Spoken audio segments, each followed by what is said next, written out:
আজ রাস্তা দিয়ে যেতেই একটা বাড়ি দেখতে পেলাম। জানতে পারলাম এই বাড়ির মালিকের নাম পিনাকি নাথ। তার জন্মদিনে বিভিন্ন প্রোগ্রাম চলছে। অন্য এক বিশেষ সূত্রে জানা গেল ভিন গ্রহ থেকে এক বিশেষ যানে করে এসেছে একদল এলিয়েন্ট। তারা রাত্রে স্টেজে পারফর্ম করবে। অন্যদিকে চলছে রান্না অগণিত অতিথিদের জন্য। এক ফুচকা বিক্রেতা খুচরো পয়সা নিচ্ছিল। খুচরো পয়সা দিয়ে কি করবে জানতে চাইলে সে বলল, আম্বানিকে কিনবো। রাত হতেই এলিয়েনদের পারফর্ম শুরু হলো। কৌতূহল বশত এক সাধু বাবাকে জিজ্ঞাসা করলাম, কে এই পিনাকিনাথ? তার আদিবাড়ি কৈলাসে। তার কাছে আম্বানির মতো লোক ধূলিকণা মাত্র। তার সাধারণ জীবনযাপন রতন টাটাকেও হার মানায়। এই সাধু বাবা কৈলাসে সিদ্ধি লাভ করেছেন।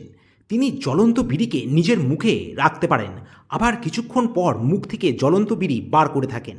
হাতে আছে তার অত্যাধুনিক অদৃশ্য থার্মোমিটার, যার দ্বারা তিনি উষ্ণতা মেপে থাকেন।